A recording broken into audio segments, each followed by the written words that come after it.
ಒಂದು ದೇಶ ಹಾಗೂ ರಾಜ್ಯ ಅಭಿವೃದ್ಧಿಯಾಗಬೇಕೆಂದರೆ ಅಲ್ಲಿನ ಶಿಕ್ಷಣ ವ್ಯವಸ್ಥೆಗೆ ಬೇಕಾಗಿರುವ ಮೂಲಭೂತ ಸೌಲಭ್ಯಗಳು ವಿದ್ಯಾರ್ಥಿಗಳಿಗೆ ಒದಗಿಸುವುದು ಸರ್ಕಾರಗಳ ಆದ್ಯ ಕರ್ತವ್ಯ. ಗ್ರಾಮೀಣ ಬಡ ಪ್ರತಿಭಾವಂತ ವಿದ್ಯಾರ್ಥಿಗಳು ಶಿಕ್ಷಣದಿಂದ ವಂಚಿತರಾಗಬಾರದು ಎನ್ನುವ ಕಾರಣಕ್ಕೆ ಹಲವಾರು ಯೋಜನೆಗಳನ್ನು ಜಾರಿಗೆ ತರಲಾಗುತ್ತಿದೆ. ಆದರೆ ಅವುಗಳ ಸಮರ್ಪಕ ಅನುಷ್ಠಾನವಾಗದೆ ವಿದ್ಯಾರ್ಥಿಗಳು ತೊಂದರೆ ಅನುಭವಿಸುವಂತಾಗಿದೆ. ರಾಜ್ಯದಲ್ಲಿ ಆಡಳಿತ ಮಾಡುತ್ತಿರುವ ರಾಜ್ಯ ಸರ್ಕಾರ ವಿದ್ಯಾರ್ಥಿಗಳಿಗೆ ಸರಿಯಾದ ಹಾಸ್ಟೆಲ್ ವ್ಯವಸ್ಥೆ ಹಾಗೂ ವಿದ್ಯಾರ್ಥಿ ವೇತನವನ್ನು ನೀಡದೆ ಬಡ ಪ್ರತಿಭಾವಂತ ವಿದ್ಯಾರ್ಥಿಗಳಿಗೆ ಅನ್ಯಾಯ ಮಾಡುತ್ತಿದೆ. ಹಾಸ್ಟೆಲ್ಗಳ ಸಮಸ್ಯೆಗಳು ಸರಿಪಡಿಸುವಂತೆ ಕರ್ನಾಟಕ ರಾಜ್ಯದಲ್ಲಿ ಹಿಂದುಳಿದ ವರ್ಗಗಳ ಇಲಾಖೆಯ ವ್ಯಾಪ್ತಿಯಲ್ಲಿ 1258 ಹಾಸ್ಟೆಲ್ಗಳಿದ್ದು 1,68,833 ವಿದ್ಯಾರ್ಥಿಗಳು ವಸತಿ ನಿಲಯಗಳಲ್ಲಿ ವಾಸವಿದ್ದಾರೆ. ಸಮಾಜ ಕಲ್ಯಾಣ ಇಲಾಖೆಯ ವ್ಯಾಪ್ತಿಯಲ್ಲಿ 1,972 ವಸತಿ ನಿಲಯಗಳಿದ್ದು 1,87,200 ವಿದ್ಯಾರ್ಥಿಗಳಿಗೆ ವಸತಿ ನಿಲಯಗಳಲ್ಲಿ ಉಳಿಯಲು ಅವಕಾಶ ನೀಡಬಹುದಾಗಿದೆ. ಆದರೆ ಕರ್ನಾಟಕ ರಾಜ್ಯದಲ್ಲಿ ಹಿಂದಿನ 3 ವರ್ಷಗಳ ಸರ್ಕಾರದ ವರದಿ ಪ್ರಕಾರ ಅರ್ಜಿ ಸಲ್ಲಿಸಿದ 100 ವಿದ್ಯಾರ್ಥಿಗಳಲ್ಲಿ 40 ರಿಂದ 50 ವಿದ್ಯಾರ್ಥಿಗಳಿಗೆ ಮಾತ್ರ ವಸತಿ ನಿಲಯಗಳಲ್ಲಿ ಅವಕಾಶ ಸಿಗುತ್ತಿದೆ. ಇನ್ನುಳಿದ ವಿದ್ಯಾರ್ಥಿಗಳು ವಸತಿ ನಿಲಯದಿಂದ ವಂಚಿತರಾಗುತ್ತಿದ್ದಾರೆ.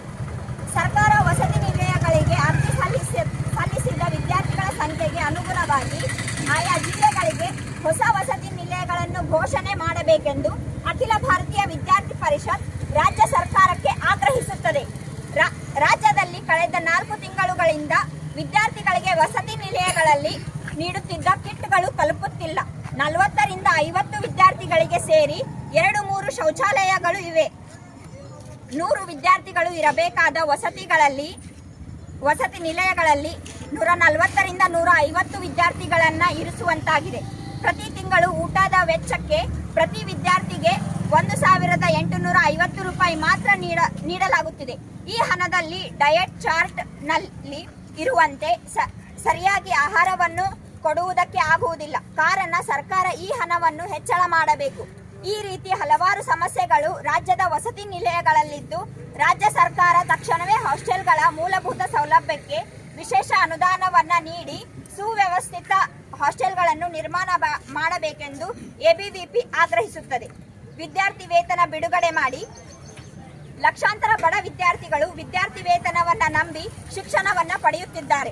ತಮ್ಮ ಶಿಕ್ಷಣಕ್ಕೆ ಸರ್ಕಾರಗಳು ನೀಡುವ ವಿದ್ಯಾರ್ಥಿ ವೇತನ ಸಹಕಾರಿಯಾಗಲಿದೆ ಎಂಬ ಭಾವನೆಯೊಂದಿಗೆ ಅರ್ಜಿ ಸಲ್ಲಿಸಿದ ಲಕ್ಷಾಂತರ ವಿದ್ಯಾರ್ಥಿಗಳಿಗೆ ಕಳೆದ ವರ್ಷದ ವಿದ್ಯಾರ್ಥಿ ವೇತನ ಜಮೆಯಾಗದೆ ಬಹಳಷ್ಟು ತೊಂದರೆಯನ್ನು ಅನುಭವಿಸುತ್ತಿದ್ದಾರೆ.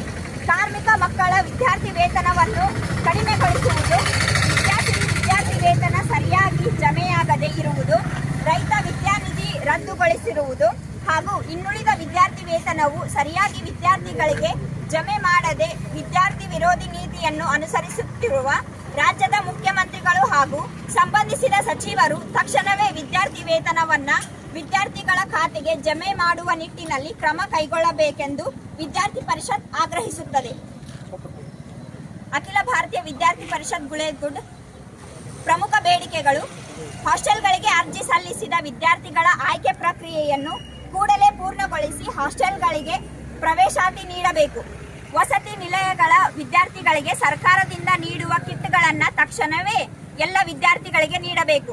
ಪ್ರತಿ ವಿದ್ಯಾರ್ಥಿಗೆ ಊಟಕ್ಕೆ ನೀಡುವ 1,850 ರೂಪಾಯಿ ಹಣವನ್ನು ಹೆಚ್ಚಳ ಮಾಡಬೇಕು. ರಾಜ್ಯದಲ್ಲಿ ಸಮಾಜ ಕಲ್ಯಾಣ, ಹಿಂದುಳಿದ ವರ್ಗ ಹಾಗೂ ಅಲ್ಪಸಂಖ್ಯಾತ ಇಲಾಖೆಗಳ ಹಾಸ್ಟೆಲ್ಗಳ ಸಮಸ್ಯೆಯನ್ನು ಹೆಚ್ಚಳ ಮಾಡಬೇಕು. ಬಾಕಿ ಉಳಿದಿರುವ ಹಿಂದಿನ ವರ್ಷದ ವಿದ್ಯಾರ್ಥಿ ವೇತನವನ್ನು ತಕ್ಷಣವೇ ವಿದ್ಯಾರ್ಥಿಗಳ ಖಾತೆಗೆ ಜಮಾ ಮಾಡಬೇಕು.